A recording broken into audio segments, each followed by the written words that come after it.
Good evening. Let your body soften into wherever you are right now. If you are in bed, let the mattress hold you fully. If you are in a chair, let the chair take your weight. You do not need to hold yourself up tonight. Let your shoulders drop just a little. There is nothing to figure out right now. No decision waiting. No number to remember. Nothing to write down. You can simply listen and let the words wash over you slowly, like water. Tonight, we are going to talk about debt. And I want to say something gently before we begin. Debt is one of those words that carries weight. It can make people tense, make their breath catch, make them feel a small wave of something like shame. If that is happening for you right now, you can let that feeling rest too. We are not here to judge. We are not here to add to any burden. We are only here to understand something quietly, together. Take a slow breath in and let it go. We have time. Let us start at the very beginning. Debt is simply borrowing. It is using something now that you will pay for later. That is all it is. There is nothing shameful in the idea itself. Human beings have been lending and borrowing for as long as there have been human beings. Long before coins, long before banks, long before interest rates, people borrowed. A neighbor lent flour with the understanding that flour would come back. A farmer borrowed seed with the understanding that a share of the harvest would be the return. Borrowing is one of the oldest tools we have. The reason it exists is simple. Sometimes you need something before you have the means to get it on your own. And sometimes someone else has more of that thing than they need right now. A bridge forms between those two situations. That bridge is a loan. In the modern world, the people who hold excess resources and lend them out are called lenders. Banks, mostly, credit companies, sometimes other people. And the person who borrows agrees to pay back not just what they took, but a little more over time. That extra amount is called interest. It is the price of using someone else's resources before you have built your own. Nothing about this is inherently good or bad. It is a tool. Like most tools, what matters is how it is used.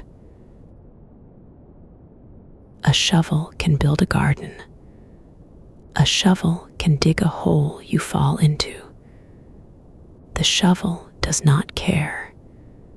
It is just a shovel.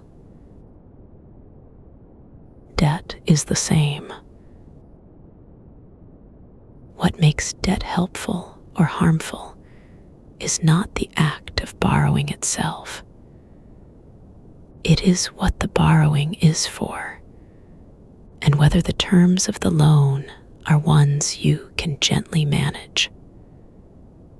Those are the two questions worth holding. We will come to both of them slowly. But first, let your jaw unclench if it has tightened a little. We are taking our time here. There is no urgency tonight. Most financial thinkers over many decades have arrived at a quiet distinction. It is not a perfect line, and real life is messier than any tidy category. But the distinction is useful and worth sitting with. There is borrowing that tends to move your life forward, and there is borrowing that tends to keep you in place or pull you back. Some people call these good debt and bad debt. Those words are a little loaded, so let us try to hold them lightly. What they are really pointing to is something simpler. Imagine two paths.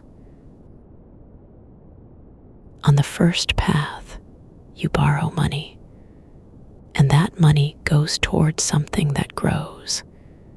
It produces something. It gives you a return over time, not necessarily in money, but in some form of value. The debt is like a seed you plant with borrowed soil. Eventually, the plant that grows from that soil produces enough to repay the soil and still have something left over for you.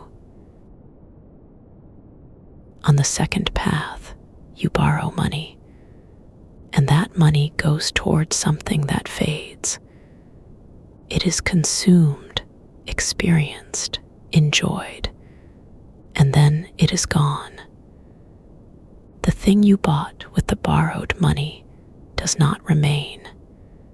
It does not grow, but the debt does remain. And so you find yourself still paying for something that no longer exists.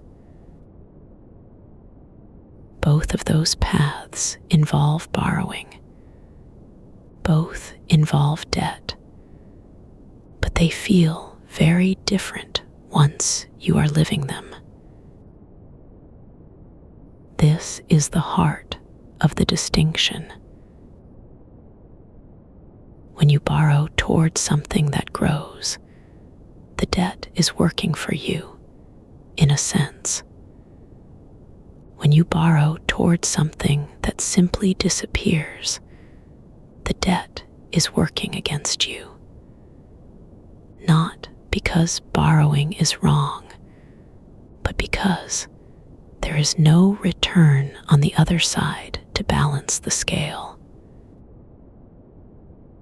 Let us look at each of these more closely. Think about a house.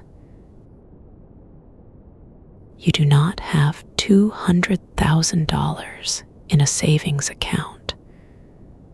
Most people never will, not all at once. But you need a place to live. You will need a place to live for decades. You borrow. You take a mortgage, which is just a loan specifically for property. You make steady payments over many years, and slowly, quietly, the house becomes more yours. Each payment chips away at the amount you owe. And meanwhile, over most stretches of time, the home itself holds its value or grows in value. The thing you borrowed toward has substance. It is there. It is real. you can live in it. Your family can live in it. At the end of a long mortgage, you own something. Something that stands. That is one example of debt that tends to build. Or think about education. You borrow to spend years studying something. A skill, a body of knowledge, a profession. The debt sits on the ledger. But so does the education in your mind, in your hands, in your ability to do certain kinds of work. If the work that flows from that education pays more than the work you could have done without it, the math tilts slowly in your favor over time. That is not guaranteed, and it is worth being thoughtful about which education, at what cost. But the principle is there. You borrowed towards something that lives inside you and produces value over years.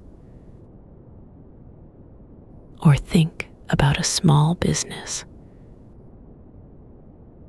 You borrow a modest amount to buy the equipment or the space or the initial inventory to get started. The debt is real. But if the business earns more than it costs, if customers come and revenue flows, then the borrowed money planted something that is growing. The debt that started the garden does not feel the same as a debt for a garden you did not plant. In all of these cases, the borrowing was toward an asset, something with staying power, something that, given enough time and reasonable circumstances, tends to give something back. The texture of this kind of debt is different. It has patience built into it. It is a long arrangement, usually, with steady small payments and a clear destination. It is still a burden in a practical sense. You owe money. That is real. But it is a burden that is tied to something that carries weight in return. Now let us hold the other kind gently. Think about a beautiful evening out, a dinner, tickets to something, an outfit for the occasion. You do not have quite enough in your account, so you put it on a credit card. You will figure it out later. The evening is wonderful. It is real and warm and alive in the moment. And then it is over. The food is gone. The event is past. The outfit has been worn. The memory remains, of course, and memories are not nothing. But the thing you spent the borrowed money on no longer exists in any form that earns anything back. The debt, though, is still there. And because of the way credit card interest works, that debt grows slowly if you do not pay it in full. The evening you enjoyed for $100 becomes an evening you are still paying for 6 months later. Now, at 120, $140 quietly climbing. That is the texture of debt that drains. Or think about a vacation you cannot quite afford, a car newer than you need, a phone upgraded a year too early. These are not evil things. They are normal human desires. They are not shameful. But when they are paid for with borrowed money that carries high interest, the enjoyment fades and the cost remains. And then the cost grows. This kind of debt has a particular feeling to it over time. A low-level weight, a recurring reminder at the end of the month, a number that seems to shrink slowly or not at all despite the payments you make. It is worth noticing that this kind of debt tends to feel exciting at the beginning.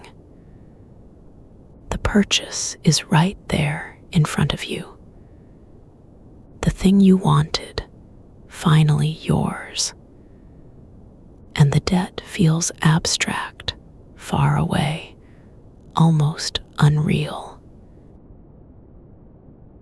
That reversal, the pleasure now, the payment forever later, is part of what makes this pattern easy to fall into and slow to climb out of.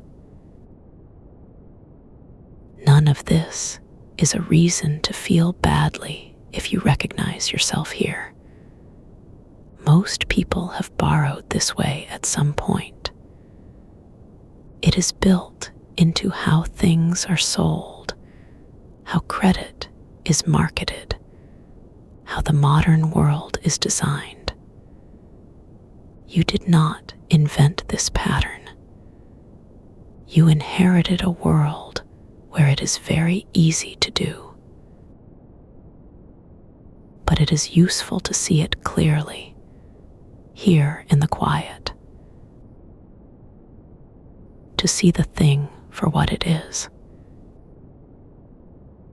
So that if the moment comes again, you can ask yourself, what will this borrowing be attached to 1 year from now?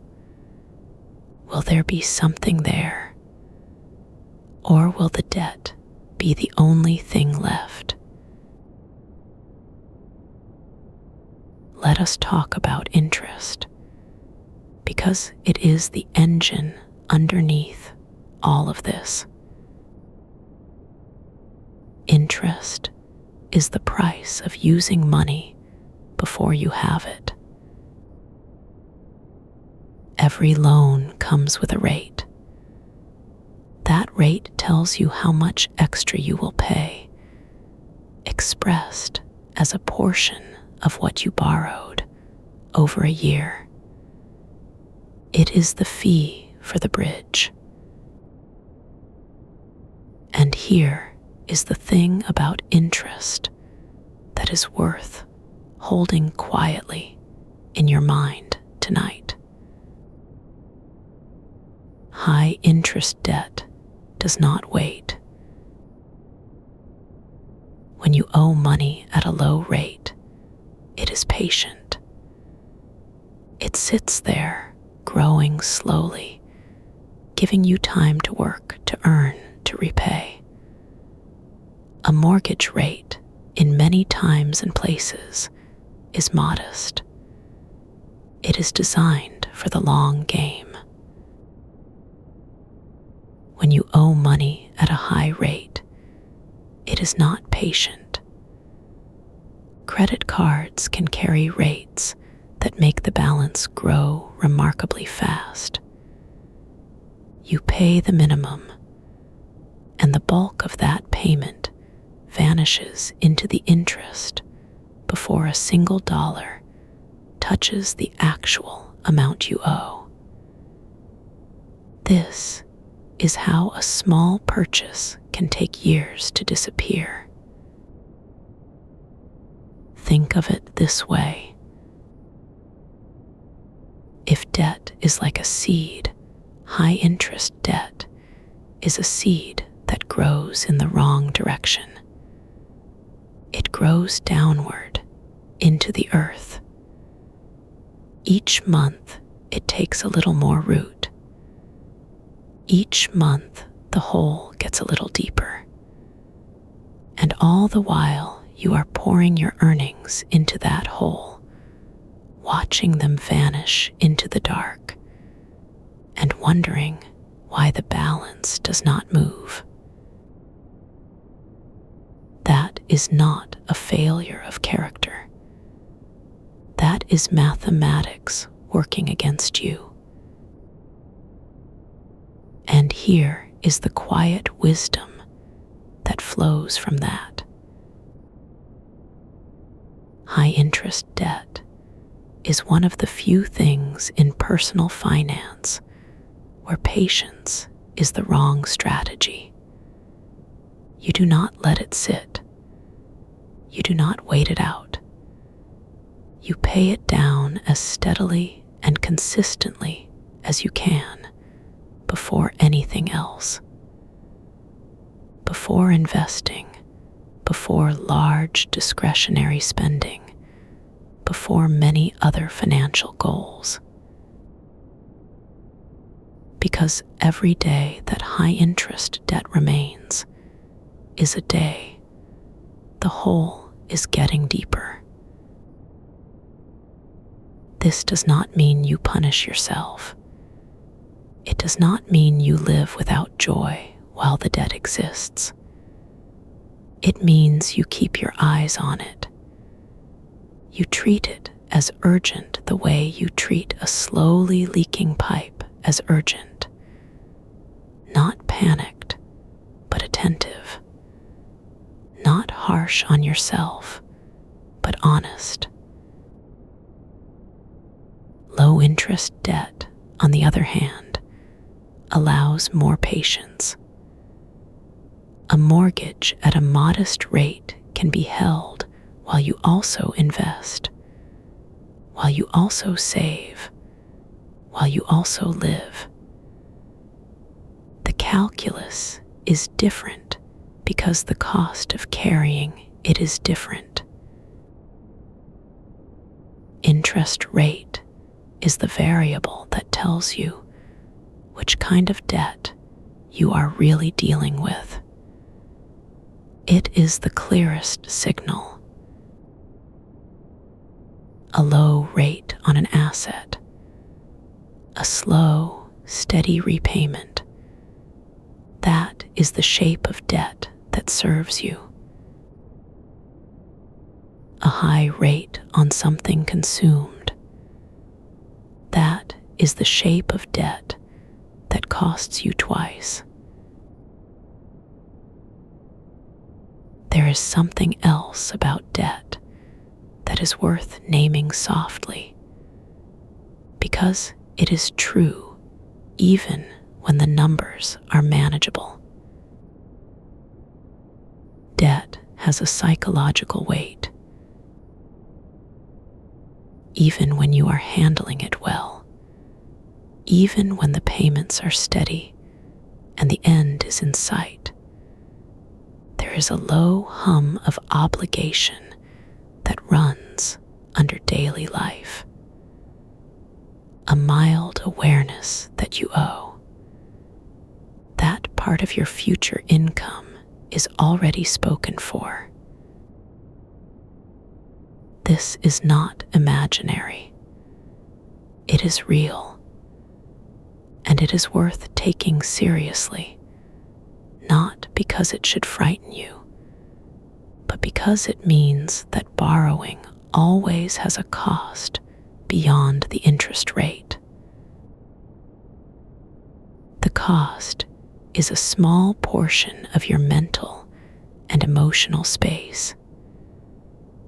Every month for the life of the loan. This is one reason why borrowing wisely means borrowing sparingly. Not because debt is wrong, but because even well-managed debt takes something from you.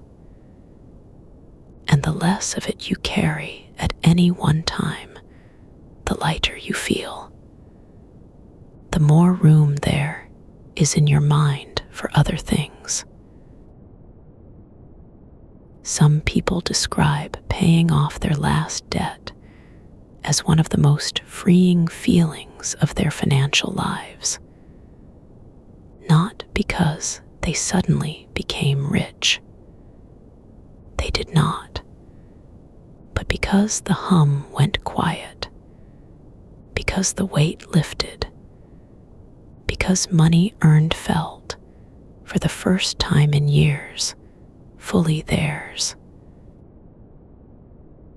That feeling is worth working toward, in no particular hurry. You do not need to rush. You do not need to pay off everything at once. But it is worth knowing that the destination is a lighter kind of life. And it is worth being slow and deliberate about what you add to the load you carry. Because each new debt, even a small one, adds a thread to the weight, and threads accumulate. So when the moment comes and something is for sale, and the easy option is to borrow, it is worth pausing, just for a moment, to ask whether this particular thing is worth a thread. Sometimes it is. Sometimes it very clearly is. The house is worth the thread. The education might be worth the thread. But sometimes the honest answer is that you are tired or excited or a little sad, and the thing for sale looks like it might help with that. And you can borrow for it easily, and no one will stop you. Those are the threads worth setting down. So what does it look like to use debt well? It is not complicated. It does not require a degree or a spreadsheet or any particular skill. It requires only a certain quality of attention. The first thing is to borrow only when necessary, not whenever possible, not whenever convenient. When the purchase matters enough, when the asset is real enough, when the case is clear enough that the cost of borrowing is genuinely outweighed by what comes back. The second thing is to know your rate before you borrow. Not vaguely, not approximately. Actually know it. Is this rate low, designed for patient repayment? Or is this rate high, the kind that grows in the dark? That single number changes everything about what borrowing means. The third thing is to keep the payment within your breath. Meaning, when you take on a debt, the monthly payment should sit comfortably inside your income, leaving room for savings, for life, for emergencies. If making the payment requires holding your breath, rearranging everything, cutting corners, hoping, then the loan is too large for the life you are living right now. And that mismatch will create pressure that compounds quietly over time. The fourth thing is to have a plan for the end. Not an intricate plan, not a complicated one, just a clear sense of when this will be gone, how many months, what the payoff looks like. A loan with a clear horizon is a very different thing from a revolving balance that exists indefinitely. The horizon gives it shape. It gives it a finish line. And finish lines, even distant ones, are easier to walk toward than an open road with no end in sight. And the fifth thing, and this is perhaps the most important, is to hold debt as a tool and not a way of life. Debt can serve you in the right circumstances, for the right purposes. But it is not meant to be a permanent feature of how you live. It is not a substitute for income. It is not a way to bridge a lifestyle that your actual resources cannot yet support. That distinction matters more than any other. When debt becomes a way of life, the threads pile into something heavier. The hum gets louder, and the future earnings you were hoping to use for living are already mortgaged to the past. Keep it a tool. Use it when the work is clear. Put it down when the work is done. Before we begin to quiet down for the night, I want to say something to you directly. Wherever you are with debt right now, whether you have a great deal of it, whether you have paid it all down, whether you are somewhere in the middle, whether the situation feels complicated and not entirely in your control, wherever you are is a legitimate starting point. Finance tends to be taught in a way that implies there is a right answer and a wrong answer. That if you had only been wiser, more careful, more disciplined, you would be somewhere better. And maybe you did make choices along the way that you would make differently now. Most people have, but those choices happened in a context. They happened inside a particular life, with particular pressures, particular feelings, particular information. You are doing what people do. Understanding something more clearly now does not erase the past, but it can very gently change how you move forward. You do not need to fix everything tonight. You do not need to make any decision tonight. Understanding is enough for now. Just letting these ideas settle into your awareness quietly, the way a stone settles into soft ground, not forced, just placed. The principle of good debt and bad debt is not a prescription. It is a lens, a way of seeing borrowing a little more clearly, so that the next time you are standing at the edge of a decision, the lens is available to you. quietly in the background, not demanding anything, just offering a little more clarity. That is what financial wisdom really is.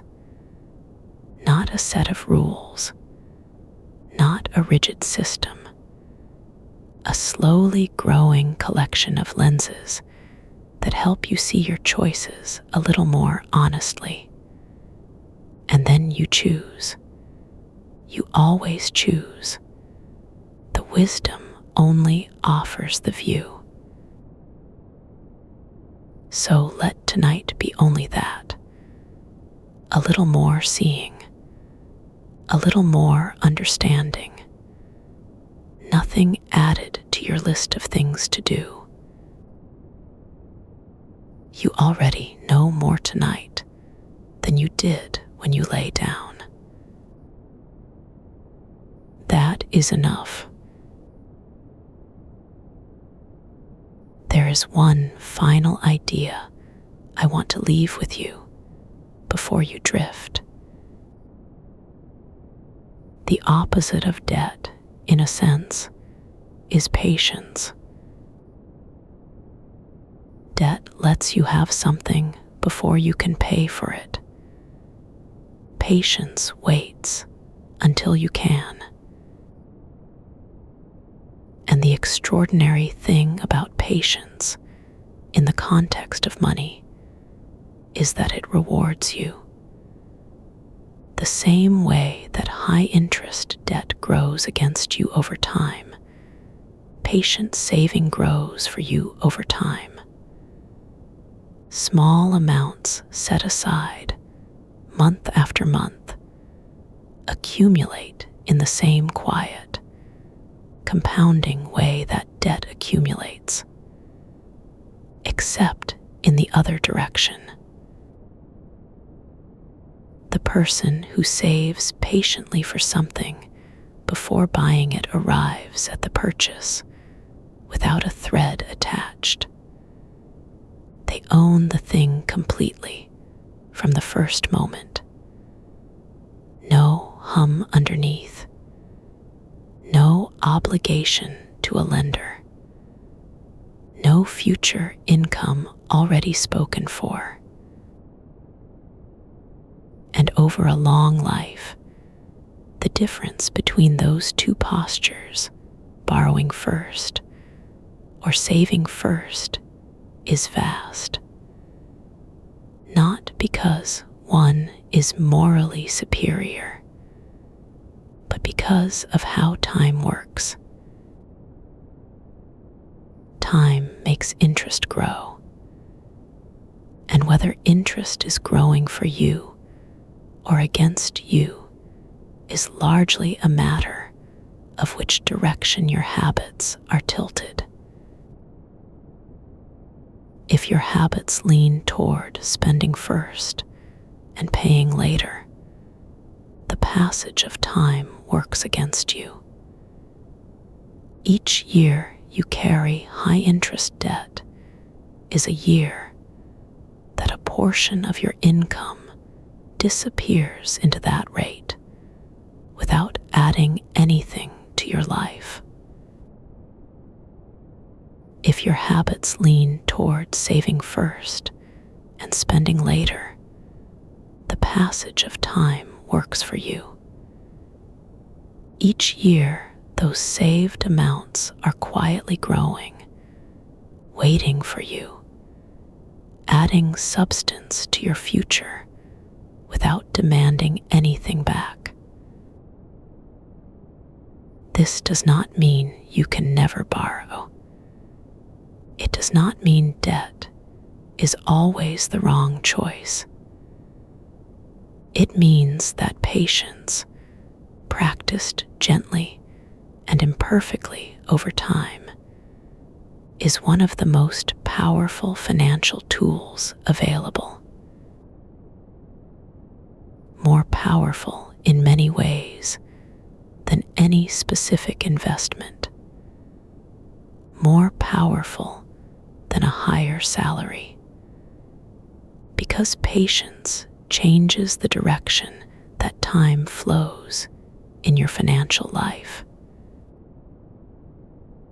And the beautiful thing about patience is that it asks nothing from you except to wait, to let the moment pass, to trust that what you need will still be there after you have gathered what you need to pay for it honestly.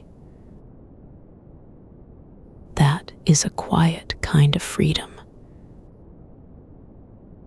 The freedom of owing no one anything, of having what you have completely. It does not arrive all at once. Most of us will carry some debt for years of our lives, and that is fine. But it is worth pointing toward, like a star on the horizon. Worth walking toward, step by slow step, payment by patient payment, toward a life where the weight is lighter, where the hum is quieter, where the money you earn in the future belongs fully to the future. We have covered a great deal tonight in our slow and unhurried way. We talked about what debt really is, just a bridge, a tool, neither good nor bad in itself, only in how it is used. We talked about the two kinds of borrowing. The kind that is tied to something that grows, that produces, that has staying power, and the kind that is tied to something that fades, consumed and gone, leaving only the debt behind. We talked about interest, about how the rate tells you which kind of debt you are truly carrying, and how high interest debt is the one place in financial life where patience is the wrong strategy. We talked about the weight that debt carries beyond the numbers, the hum underneath, the threads that accumulate. And we talked about patience, about the quiet, gentle power of waiting until you can, about how time, given the right conditions, works for you rather than against you. You do not need to hold all of that now. Let it settle gently wherever it lands. Some of it will stay, some of it will drift. Both are fine. Tonight you listened. You learned softly without pressure. That is more than enough. Let your thoughts slow down now. Let the day move away from you gently. You do not owe anything tonight. Not to this lecture, not to any goal, not to any number. Tonight you only rest. Let your breathing become easy and slow. Let the weight of the day lift a little more with each breath. You are safe where you are. The money questions will wait. The decisions will wait. The future will be there when you wake, and you will meet it with a little more understanding than you had yesterday. For now, let yourself drift. let yourself be held by the dark and the quiet. You have done enough. Good night.